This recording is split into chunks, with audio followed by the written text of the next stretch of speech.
భక్తజనులకు నమస్కారము. శ్రీ గణేశాయ నమః, శ్రీ సరస్వతి నమః, శ్రీ పాదవల్లభ నరసింహ సరస్వతి, శ్రీ గురు దత్తాత్రేయాయ నమః.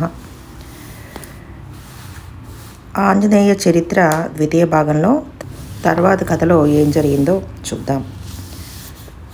అసలు రామేశ్వరుడంటే ఈ గాథల ప్రసక్తి ఇలా ఉంచేస్తే అక్కడ శ్రీరాముడు ప్రతిష్ఠించిన లింగానికి ఎవరు పెట్టకుండానే రామేశ్వరుడు అనే పేరు ఏర్పడిపోయింది. కొంతకాలం అయ్యాక రామేశ్వరుడు అంటే ఏమిటి అనే చర్చ మహర్షుల్లోనే ప్రారంభమైంది. ఈ విషయంలో ఒక గొప్ప శ్లోకం ఉంది. రామః తత్పురుషం ప్రాహ బహువ్రీహిం మహేశ్వరః వించిత్య హృదయే తత్వం మునయః కర్మధారయాం. శ్రీరాముడు రామేశ్వరలింగ ప్రతిష్ఠ చేసేసరికి ఎక్కడెక్కడి మునులు వచ్చి రాముణ్ణి అడిగారట, రామేశ్వరుడు అంటే ఏమిటని. రాముడు అది తత్పురుష సమానం అని చెప్పాడట. అంటే రామస్య ఈశ్వరః, రామునికి అధిపతి అయినవాడు అని చెప్పాడు. ఈనాటి పత్రికా విలేకరులలాగా మునులు శివుని దగ్గరికి వెళ్ళి రామేశ్వరుడు అంటే ఏమిటని అడిగారు. ఆయన అది బహువ్రీహి సమాసం అన్నాడు. రామః ఈశ్వరః యశ్య సహ రామేశ్వరః, రాముడే తనకు అధిపతిగా గలవాడు రామేశ్వరుడు. ఈ సమాధానాలతో మహర్షులకు సమస్య పెరిగి రాముడికి శివుడు ఈశ్వరుడా, శివుడికి రాముడు ఈశ్వరుడా అనే తత్వాన్ని గురించి హృదయంలో బాగా ఆలోచించి ఇది కర్మధారయ సమాసం అండి అని నిర్ణయించారు. అంటే రామచ్చసౌ ఈశ్వరచ్చ రామేశ్వరః, రాముడు ఈశ్వరుడు అయిన వాడెవడున్నాడో వాడే రామేశ్వరుడు. ఈ విధంగా రాజ్యస్వీకారానికి ముందే శ్రీరాముడు శ్రీకారం చుట్టిన ఉత్తర దక్షిణ భారత సమైక్య సాధన ప్రణాళికలో భాగం వహించిన హనుమంతుడు ఆ పైకాలంలో సందర్భం వచ్చినప్పుడల్లా ఆ పనిని కొనసాగిస్తూనే ఉన్నాడు. అందుకనే మహర్షులు హనుమంతుడిని అభినందించారు. ప్రశంసనీయ ఆంజనేయ ప్రకల్పితోత్తమ సంప్రదాయ, రాముని ప్రేమ నీపైనే, ఆ విశ్వాసము నీపైనే, ఉత్తర దక్షిణ దేశముల రక్షణ బాధ్యత నీపైనే. లౌకిక రక్షణ ఒక ఎత్తు, దైవిక రక్షణ నీ సొత్తు. కనుకే రఘుపతి నీ పొత్తు, కైకొని గుండెకు నిన్ను హత్తు. హరియని హరుడని భేదములు, లేవని పలికెను వేదములు. దానిని నిలిపెడు బాధ్యతను సచిదానందుడు నీకిడెను. మళ్ళీ పుష్పక విమానం ముందుకు సాగింది. కిష్కింద మీదుగా వెళ్తున్నప్పుడు సీతాదేవి కోరిక మేరకు రాముడు విమానాన్ని దింపి అక్కడి వానర స్త్రీలను కూడా విమానంలోకి ఎక్కించుకున్నాడు. ఆ విధంగా విమానం ఆగి ఉన్నప్పుడు హనుమంతుడు త్వరగా తన ఇంటికి వెళ్ళి అప్పటికి జీవించి ఉన్న తన తల్లిని తెచ్చి సీతారామ దర్శనం చేయించి మళ్ళీ ఇంటి దగ్గర దింపొచ్చాడు. మళ్ళీ పుష్పక విమానం బయలుదేరింది. ఈ మాటు విమానం త్రివేణి సంగమానికి దగ్గరలో ఉన్న భరద్వాజ ఆశ్రమంలో దిగింది. భరద్వాజ విందు. పూర్వం శ్రీరాముడు వనవాసం కోసం బయలుదేరుతున్నప్పుడు శ్రీరాముడు ఆయనను ఒకసారి దర్శించాడు. ఆ తర్వాత భరతుడు రాముణ్ణి వెతుక్కుంటూ వచ్చినప్పుడు ఈ మహర్షే అతని నిజాయితీని గుర్తించడానికి అనేక రకాల ప్రశ్నలు వేశాడు. చివరికి సంతృప్తి పడి భరతుడికి అతని సేనకు కూడా గొప్ప విందు చేశాడు. దానినే భారద్వాజ విందు అని అంటూ ఉంటారు. అలా రాజకీయ జ్ఞానం గల భారద్వాజ మహర్షి ఆశ్రమం దగ్గరికి వచ్చేసరికి రాముడు ఆలోచనలు కూడా రాజకీయాల వైపుకు మళ్ళాయి. దాంతో ఆయన భారద్వాజ మహర్షి దగ్గర కూర్చొని అయోధ్య నగరం ఎలా ఉంది, అక్కడ మనుషులు ఎలా ఉన్నారు, వాళ్ళు తన గురించి ఏమనుకుంటున్నారు అని మెల్లగా విచారించడం ప్రారంభించాడు. భారద్వాజ మహర్షి ఆవులిస్తే పేగులు లెక్క పెట్టేవాడే గాని తక్కువ వాడేమీ కాదు. ఆయన శ్రీరాముడు ఆలోచనలు గ్రహించి ఇలా అన్నాడు. శ్రీరామచంద్ర ప్రభు, తపోబలం వల్ల అడవిలో నీ చరిత్ర అంతా నేను తెలుసుకుంటూనే ఉన్నాను. నువ్వు రావణ సంహారం చేసినందుకు మేమంతా పొంగిపోతున్నాం. మీ రాజ్యమంతా సుభిక్షంగానే ఉంది. మీ తమ్ముళ్ళు భరత శత్రుఘ్నులిద్దరూ నీ రాక కోసం ఎదురు చూస్తూ ఉన్నారు. వాళ్ళు నీలాగానే జటావల్కలాలు ధరించి మీ ఊరికి దగ్గరలో ఉన్న నంది గ్రామం అనే కుగ్రామంలో ఆశ్రమవాసం చేస్తూ నీ పాదుకులను సింహాసనంలో పెట్టి తాము రాజప్రతినిధులుగా రాజపాలన చేస్తున్నారు. కనుక నువ్వు నిస్సందేహంగా మీ రాజ్యానికి వెళ్ళవచ్చు. అయినా మా ఆశ్రమానికి వచ్చాక మా ఆతిథ్యం తీసుకోకుండా ఎలా వెళ్తావు? పూర్వం మీ తమ్ముడికి మీ సైన్యానికి ఆతిథ్యం ఇచ్చాను. ఇవాళ నీకు నీ వానర సైన్యానికి ఆతిథ్యం ఇవ్వాలి. కనుక నువ్వు ఇవాళ ఇక్కడ ఉండిపోక తప్పదు. మహర్షి అలా పట్టుపట్టేసరికి రాముడు సరే అనేశాడు. కానీ లోపల ఆలోచనలో పడిపోయాడు. ఆ ఆలోచనలు ఇలా సాగాయి. ఇవాళ పంచమి. ఇవాళతో ఇంటి నుంచి బయలుదేరి 14 సంవత్సరాలు పూర్తి అవుతాయి. ఇవాళకల్లా ఇంటికి చేరకపోతే ప్రాణాలతో ఉండనని పాదుకలు పుచ్చుకునే నాడు భరతుడు బెదిరించాడు. ఈ మహర్షి ఏమో ఒక పక్క మీ తమ్ముడు నీ కోసం ఎదురు చూస్తున్నాడని చెప్తూనే మరో పక్క ఇవాళ వెళ్ళొద్దు అంటున్నాడు.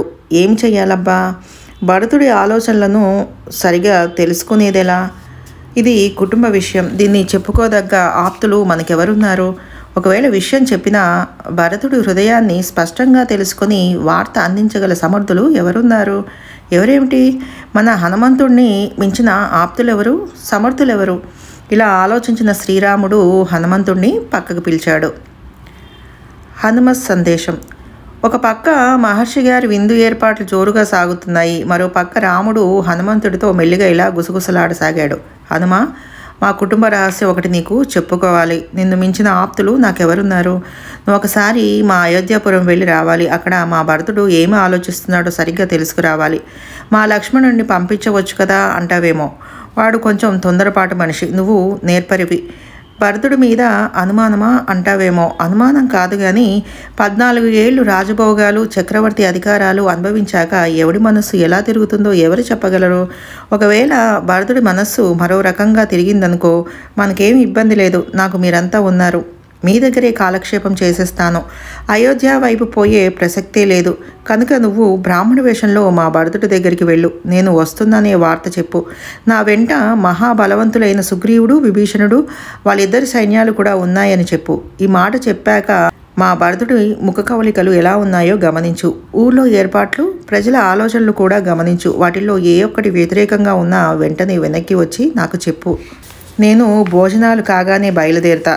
చెప్పవలసింది ఉంటే దారిలోనే ఆపి నాకు చెప్పాలి. అంతా అనుకూలంగానే ఉంటే నువ్వు వెనక్కి రావద్దు. మా భరతుడిని ఓదారుస్తూ అక్కడే ఉండిపో. తెల్లారేలోగా నేను అక్కడికి చేరుతాను. మొత్తం వ్యవహారం అంతా రహస్యంగా నేర్పుగా చెయ్యాలి సుమా. భరతుడు ఇవాళ సరిగ్గా ఎక్కడున్నది ఏమిటి ఆ వివరాలు కావాలంటే దారిలోనే నా మిత్రుడు బోయరాజు గుహుడు ఉన్నాడు. ఆయనను కలుసుకో. నా వార్త ఆయనకు చెప్పినట్టు ఉంటుంది. భరతుడి వివరాలు తెలుసుకున్నట్టు ఉంటుంది. ఇక బయలుదేరు. హనుమంతుడు శ్రీరాముడి పాదాలకి నమస్కరించి తక్షణమే బయలుదేరాడు. దారిలో గుహుణ్ణి కలిసి శ్రీరాముడు వస్తున్నాడనే శుభవార్త చెప్పి భరతుడిని గురించి కొంతవరకు ఆరా తీశాడు. గుహుడు చెప్పిన వివరాల ప్రకారం హనుమంతుడు నంది గ్రామం చేరాడు. నంది గ్రామం అనేది అయోధ్య నగరానికి సమీపంలో ఉన్న చిన్న కుగ్రామం. హనుమంతుడు వెళ్ళేసరికి భరత శత్రుఘ్నులు జటావల్కల దారులై మునివేషాలతో ఆ గ్రామంలోనే కూర్చుని రాజ్య నిర్వహణ చేస్తున్నారని అర్థమైంది. వాళ్ళకు తోడు వాళ్ళ మంత్రులు అలాగే ఉన్నారు. హనుమంతుడికి చాలా ఆశ్చర్యం వేసింది. బ్రాహ్మణ వేషంలో ఉన్న హనుమంతుడు మెల్లిగా భరతుడి దగ్గరికి చేరి సంభాషణ ప్రారంభించాడు. ప్రభు, మీకు ఒక సంతోష వార్త చెప్పాలని వచ్చాను. మీరంతా ఎవరి కోసం ఎదురు చూస్తున్నారో మీ అన్నగారు త్వరలోనే ఇక్కడికి రాబోతున్నారు. మీ అన్నగారైన శ్రీరామ ప్రభువు జగద్విఖ్యాత వీరుడైన రావణాసురుడిని స్వయంగా సంహరించి అతని తమ్ముడైన విభీషణుడికి రాక్షసరాజుగా పట్టాభిషేకం చేశాడు.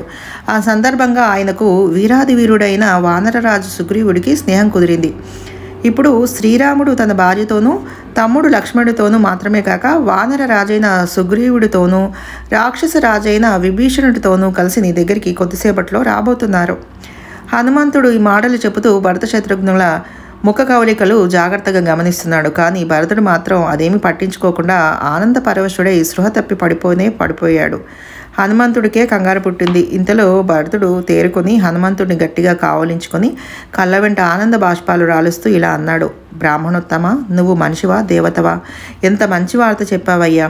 నీకు 100 అగ్రహారాలు, మణుగు బంగారం, 16 మంది కన్యలను దానంగా ఇస్తాను. మా అన్నగారి వివరాలన్నీ సరిగ్గా చెప్పు. ఇలా అంటూ భరత శత్రుఘ్నులు హనుమంతుణ్ణి కీర్తించారు.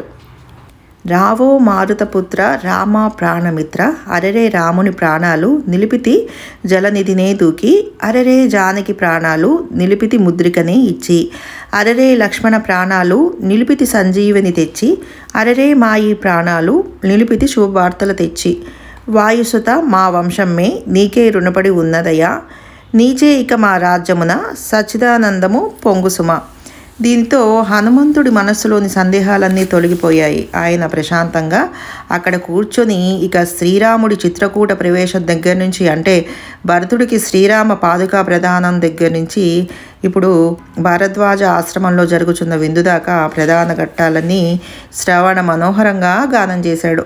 ఆ సందర్భంలోనే తను నిజంగా బ్రాహ్మణుడు కాదని, వాయుపుత్రుడైన హనుమంతుడు తనే అని, శ్రీరాముడు వస్తున్నాడనే వార్తను ముందుగా అందించడం కోసం ఇలా వచ్చానని బయటపెట్టాడు.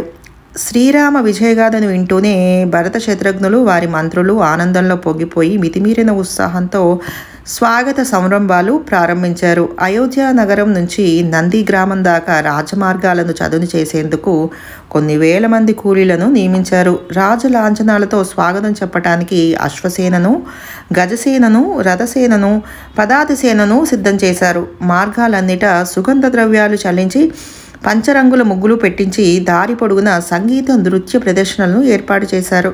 దారి పొడుగున పూల తోరణాలు, ఆకుల తోరణాలు, జెండాలు సందు లేకుండా అమర్చారు. పౌరుల ఉత్సాహానికి అంతే లేదు.